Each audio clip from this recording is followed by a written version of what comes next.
పరిశుద్ధుడైన మా ప్రభా, మీకు స్తోత్రాలు వందనాలు చెల్లించుకుంటున్నాము. మహోన్నతుడా మా ప్రభానే యేసు, మిమ్మల్ని స్తుతిస్తూ ఉన్నామయ్యా. మిమ్మలను స్తుతించుటకును, మిమ్మలను గూర్చి పాడి కీర్తించి ఘనపరచుటకును సహాయము చేయండి. మీ కృపలో మమ్మలను బలపరచమని ప్రార్థన చేస్తూ ఉన్నాము. మీరు మాకు ఇచ్చిన ఈ సమయాన్ని బట్టి మీకే స్తోత్రాలు వందనాలు చెల్లిస్తూ ఉన్నాము. కృపామయుడా, దయా సత్య సంపూర్ణుడా, మీకే స్తోత్రాలు వందనాలు చెల్లిస్తూ ఉన్నాము. మీరు ఈ ఆరాధనకు అధ్యక్షత వహించండి. తండ్రిని ఘనపరచుటకును, రక్షకుడైన యేసుక్రీస్తును మహిమపరచుటకును, మేము నాయన పరిశుద్ధాత్మనితో సహవాసము చేయుటకును కృపను దయచేయండి ప్రభా. మా అంతరంగములను మీరు కనికరించండి, మా అంతరంగములను మీరు బలపరచండి. మీ ఆత్మశక్తిని, ఆత్మ పట్టుదలను మాకు మీరు దయచేయండి. ఆత్మ విషయమై తీవ్రత కలిగి ఉండమని చెప్పినారు.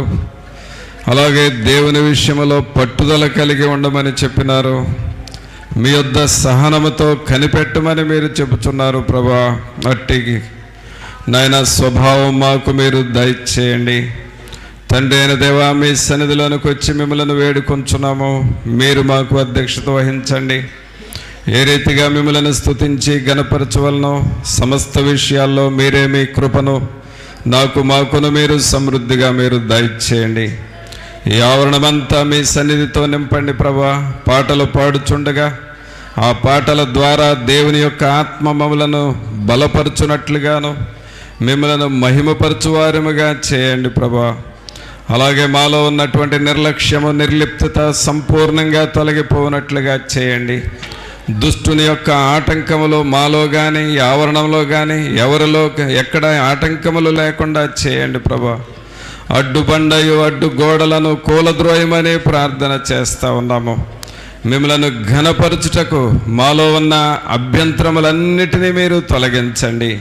పరిశుద్ధాత్ముడా, మీరు మా మధ్య కదలండి. మీ కొరకు మేము మార్గమును సరళము చేయువారముగా చేయండి నాయన. మీరు మా మధ్య సంచరించున్నట్లుగా మా పరిసరాలను, మమ్ములను పరిశుద్ధపరచమని ప్రార్థన చేస్తూ ఉన్నాం. రాజులైన యాజక సమూహముగా మమ్మల్ని ఇక్కడ చేర్చి మహిమ ఘనత ప్రభావాలు మీరే ఆరోపించుకొనమని నజరేయుడైన యేసు నామమున అడిగి వేడుకొనుచున్నాము తండ్రి, ఆమేన్. పాటలు పాడుకుందామండి.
దేవుని జీవాత్మనా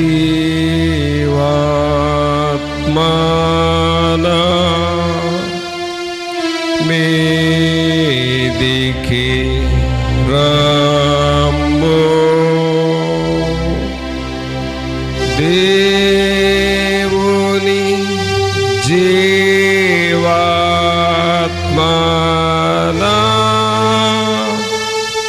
మీదికి రమ్ము.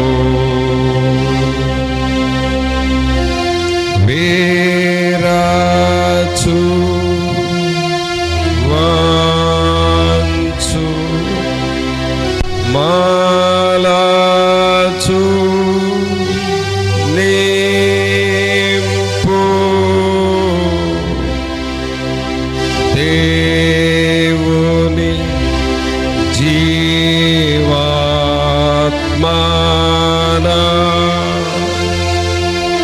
మీదికి రమ్ము.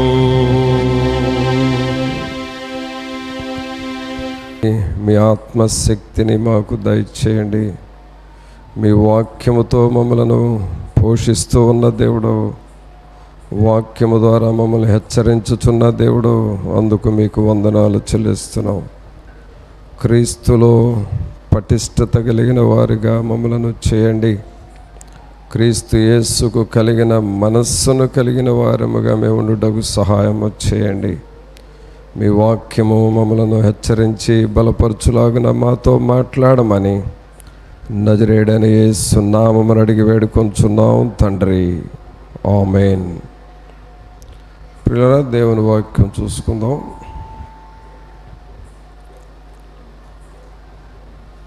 కీర్తనల గ్రంథము 22వ కీర్తన చూద్దాం.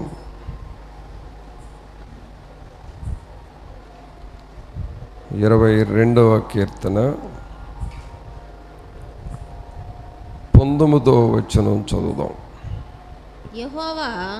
యెహోవా దూరముగా నుండకుము, నా బలమా త్వరపడి నాకు సహాయము చేయుము. మరలా ఈ మాట అందరం చెబుదామా? యెహోవా దూరముగా నుండకుము, నా బలమా త్వరపడి నాకు సహాయము చేయుము.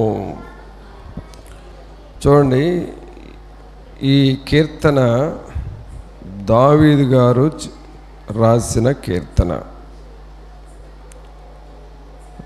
దేవునికి ప్రార్థన చేస్తూ ఉన్నాడు. ఏమని ప్రార్థన చేస్తున్నాడంటే, యెహోవా దూరముగా నుండకుము అంటున్నాడు. ఎలా అంటున్నాడండి? దూరముగా ఉండకుము. చూడండి, మనకు దగ్గర దూరము అని రెండు పదాలు మనకు బాగా తెలుసు. ఏంటవి రెండు? దగ్గర, దూరం. అయితే దగ్గరగా ఉందా దూరంగా ఉందా అని మనం ఒక వస్తువును చూసినప్పుడు అనుకుంటాం, ఈ వస్తువు మనకు దగ్గరగా ఉందా దూరంగా ఉందా.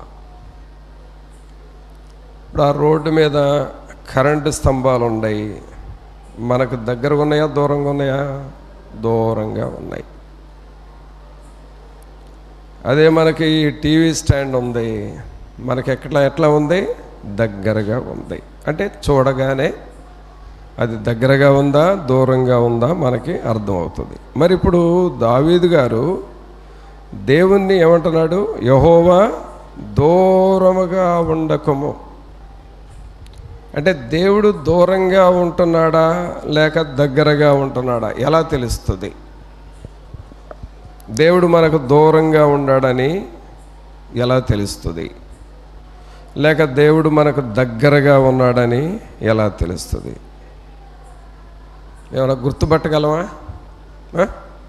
దేవుడు దగ్గరగా ఉన్నాడు లేక దూరంగా ఉన్నాడని గుర్తుపట్టగలమా అని అంటే మన మనస్సాక్షికి తెలుస్తుంది. దేవునికి వ్యతిరేకమైనది, దేవునికి ఇష్టము లేనిది మనం ఏదైనా చేస్తే మనం దేవునికి దూరం అయిపోతాం కదా. కానీ మనం దేవునికి ఇష్టమైన పనులు చేస్తూ వాక్యానుసారముగా మనం నడుస్తూ, వాక్యంలో ఏముంది, విరిగి నలిగిన మనస్సే దేవునికి ఇష్టమైన బలులు. అలాగూ మనము దేవునికి విరిగి నలిగిన హృదయంతో విరిగి నలిగిన మనస్సును మనం కలిగి ఉంటే దేవునికి మనం ఏమవుతూ ఉంటాము, దగ్గర అవుతూ ఉంటాం. తర్వాత దేవునికి మనం దూరంగా ఉండటం అంటే ఏమిటంటే దేవుని వాక్యాన్ని చదవకపోవటమే దేవునికి దూరం అయిపోతాం. దేవుని వాక్యాన్ని ఒక వారం రోజులు తీరిక లేక చదవలేదు అని అంటారు. ఏమైపోయారు వాళ్ళు? దేవునికి దూరం అయిపోయారు. అలాగే ప్రతిరోజు మనం చేసే ప్రార్థన చేయకపోవటం ద్వారా కూడా ఏమైపోతాం, దేవునికి మనం దూరం అయిపోతాము కదా. కాబట్టి వాక్యం చదవకపోయినా, ప్రార్థన చేయకపోయినా, అలాగే క్రమముగా దేవుని సన్నిధిలో పాల్గొనకపోయినా మనకేమనిపిస్తుంది అంటే దేవునికి దూరం అయిపోయామనిపిస్తుంది. అలాగే మనుషుల్ని మనం చూడం, అంటే కొంతకాలం వాళ్ళు మనకు కనపడరు అనుకోండి, ఒక నెల 2 నెలలు ఎవరు మనకు కనపడలేదు అనుకోండి, ఏమనిపిస్తుంది, వాళ్ళు మనకు దూరం అయిపోయారు అని అనిపిస్తుంది. అందుకని పిల్లరా, ఇప్పుడు దావీదు గారు దేవుణ్ణి ఏమంటున్నాడంటే యెహోవా దూరముగా ఉండకము. ఏమంటాడు? యెహోవా దూరముగా ఉండకము అంటే దేవునికి దూరం అయ్యే పనులు మనం ఏమీ చేయకూడదు. దేవునికి దూరం అయ్యే పనులు మనం ఏమీ చేయకూడదు. ఇప్పుడు దగ్గర అవటానికి ఏమంటున్నాడు? 19వ వచనం 2వ లైన్లో చూస్తే, నా బలమా త్వరపడి నాకు సహాయము చేయము. దేవుణ్ణి ఏమంటున్నాడంటే నా బలమా అంటే దేవుడే నా బలము. దేవుని సన్నిధిలో మనం కొన్ని గంటల ప్రార్థన చేస్తే మనకు బలంగా ఉంటుంది. దేవుడే మన బలం. అలాగే దేవుని వాక్యాన్ని బాగా చదివి ధ్యానం చేసి ఆ వాక్యాన్ని మన మనస్సులోకి ఎక్కించుకొని హృదయానికి పట్టించుకుంటే మనకు బలం దొరికినట్లుగా ఉంటుంది. అది నా బలమా. అందుకనే దావీదు గారు ఎప్పుడు దేవుణ్ణి ఏమనేవాడంటే యెహోవా నా బలమా అంటాడు. యెహోవా నా బలమా, యెహోవా నాకు వెలుగు, యెహోవా నా ఆశ్రయము, యెహోవా నా సహాయము. అనగా దేవునిని నా బలము, నా వెలుగు, నా సహాయము, నా ఆశ్రయమని అలాగూ దేవుణ్ణి పిలుచుకుంటా ఉండేవాడు. చూసారా? అందుకని ఇప్పుడు ఏమంటున్నాడు? నా బలమా త్వరపడి నాకు సహాయము చేయము. త్వరపడి అనగా మనం దేవుణ్ణి ఎలా అడగాలంటే, దేవా త్వరపడి నాకు సహాయము చేయండి. జక్కయ్యను యేసు ప్రభు అన్న మాట ఏమిటి? మేడుకు చెట్టు ఎక్కినప్పుడు జక్కయ్య త్వరగా దిగు అన్నాడు.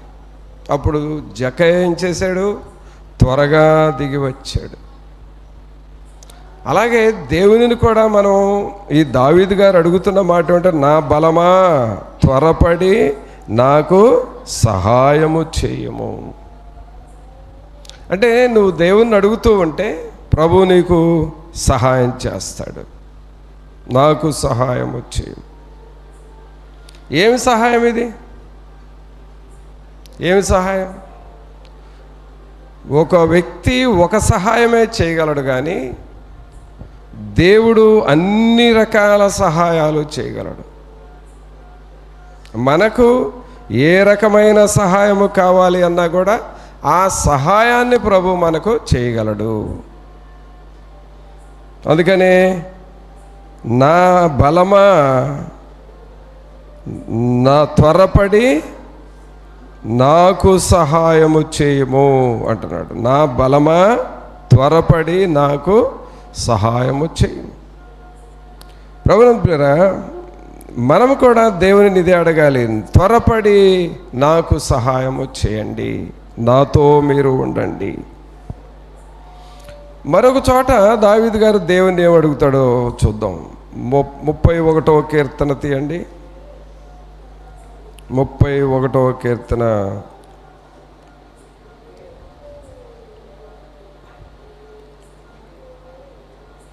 2వ వచనం చదవండి. నాకు చెవియొగ్గి నన్ను త్వరగా విడిపించుము అంటున్నాడు. చూసారా? అందరూ అనండి మాట, నాకు నీ చెవియొగ్గి నన్ను త్వరగా విడిపించుము. చూసారా? దేవుణ్ణి ఎలా ప్రార్థిస్తున్నాడో చూడండి. ఇందాక మనం చదివిన వాక్యంలోనేమో 22వ కీర్తన 19వ వచనంలో త్వరపడి నాకు సహాయము చేయము అని అంటున్నాడు. ఇప్పుడు ఇక్కడేమంటున్నాడు? నాకు నీ చెవియొగ్గి నన్ను త్వరగా విడిపించుము అనగా దేవుణ్ణి మనం అలాగ అడగాడు. దేవుణ్ణి మనం, ప్రభా నన్ను విడిపించండి, నా యొక్క బంధకాల్లో నుండి నాకు విడుదల ఇవ్వండి అని మనం దేవుణ్ణి అడుగుతూ ఉండాలి. మనల్ని ఎన్నో శోధనలు చుట్టుముట్టి ఉంటాయి. మనకు తెలియకుండానే ఎన్నో బంధకాలు, ఎన్నో చెరలు, ఎన్నో సాతానుడి యొక్క శోధనలు మన చుట్టూ ఉంటాయి. అందుకనే వీటన్నిటి నుండి నన్ను త్వరగా విడిపించుము అని దేవుణ్ణి మనం అడగాలి. నాకు నీ చెవియొగ్గి నన్ను త్వరగా విడిపించుము. తర్వాత ఏమంటాడు? నన్ను రక్షించుటకు నాకు ఆశ్రయ శైలముగాను ప్రాకారము గల ఇల్లుగాను ఉండుము. త్వరగా విడిపించండి అయ్యా, త్వరగా విడిపించండి.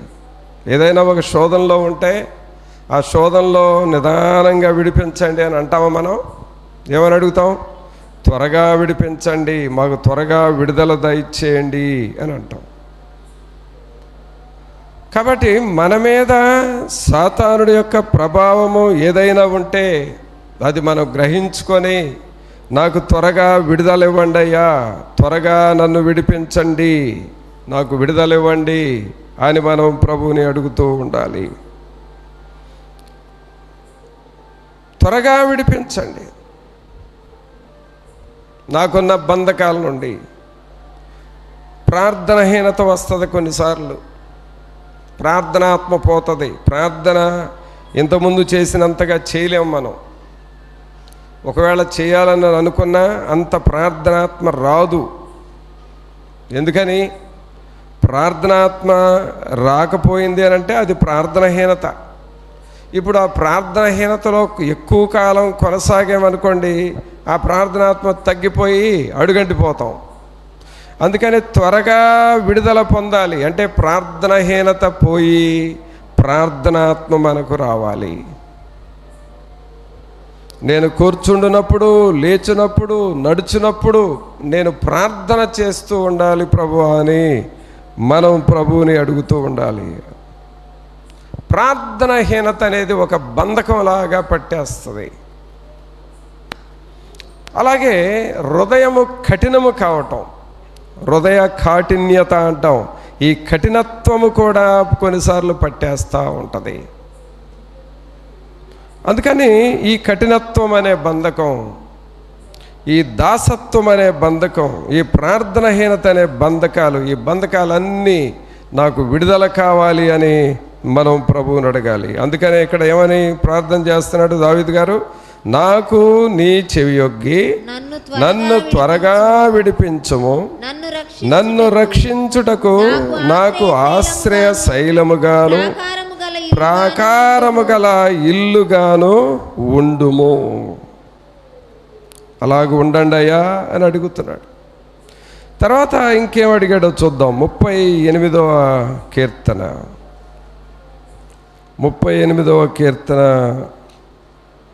22వ వచనంలో చూస్తే, రక్షణకర్తవైన నా ప్రభువా, నా సహాయమునకు త్వరగా రమ్ము. చూసారా? నాకు సహాయమునకు త్వరగా రమ్ము అనగా ప్రభువు మనకు సహాయం చేస్తూ ఉండే దేవుడు. యోసేపును చెరసాల్లో నుండి విడిపించింది ప్రభువే. దానియేలును సింహబోన్లో నుండి విడుదల చేసింది ప్రభువే. పేతురును సంఖ్యల బంధకాల నుండి విడుదల చేసింది ప్రభువే. ఇవన్నీ కూడా ప్రభువు చేసిన సహాయాలు. అలాగే ఐగుప్తు దేశంలో నుండి బయలుదేరిన ఇశ్రాయేలీలకు 40 సంవత్సరాల పాటు మరి వారికి మన్నాను కురిపించింది ప్రభువే. వారికి శోధనలు వచ్చినప్పుడు ఆ శోధనలో సహాయం చేసింది ప్రభువే. వారికి దాహం వేసినప్పుడు బండను చీల్చి నీళ్ళిచ్చింది ప్రభువే. ఇవన్నీ కూడా దేవుడు చేసిన సహాయము. మరి ఇప్పుడు ఈ సహాయము మనము కూడా దేవుని దగ్గర నుండి పొందుకుంటూ ఉండాలి. అందుకని ఇక్కడ ఏమని చదువుతున్నాం? 22వ వచనంలో, రక్షణకర్తవైన నా ప్రభువా, నా సహాయమునకు త్వరగా రమ్ము. త్వరగా రండి అయ్యా, నాకు సహాయము చేయండి. మన ఇళ్లలో కొన్ని సమస్యలు ఉంటాయి. ఏదో ఆర్థిక భారాలు, అనారోగ్య సమస్యలు, లేక పిల్లల్లో డిస్టర్బెన్స్ వచ్చే పనులు, ఏవో కొన్ని ఉంటాయి. ఇప్పుడు వాటి విషయం ఏం చేయాలి? వీటన్నిటి నుండి మాకు సహాయం చేయండి, మాకు విడుదల దయచేయండి. ఒక కుటుంబంలో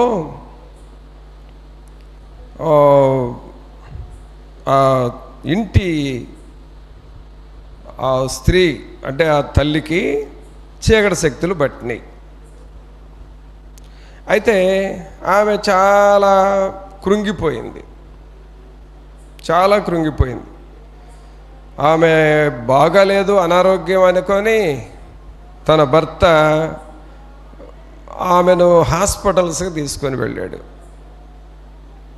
వాళ్ళు ఎంఆర్ఐ స్కానింగ్ అని ఇంకా రకరకాల స్కానింగ్లు తీస్తే ఆమె జబ్బు ఏమిటో డాక్టర్లకి అర్థం కావట్లేదు. ఇక్కడ కాదని ఇంకొకటి, అక్కడ కాదని ఇంకొకటి, అంచెలంచెలుగా ఇంకా పెద్ద హాస్పిటల్కి వెళ్ళండి, ఇంకా పెద్ద డాక్టర్ల దగ్గరికి కలవండి, ఇంకా పెద్ద పెద్ద పరీక్షలు చేయాలని ఇలాగూ 2 సంవత్సరాలు తిప్పారు ఆమెను. ఎంతోమంది డాక్టర్లు చూశారు కానీ మరి ఎక్కడ కూడా వీలు కావట్లేదు ఆమెకి. స్కానింగ్లకు చూపిస్తున్నారు, మెడిసిన్లు రాస్తున్నారు, టెస్టులు రాస్తున్నారు, చూస్తున్నారు, మందులు వాడుతున్నారు. 2 సంవత్సరాలు అయిపోయింది కానీ ఏ మాత్రమో ఆమెకు స్వస్థత రాల, విడుదల రాల.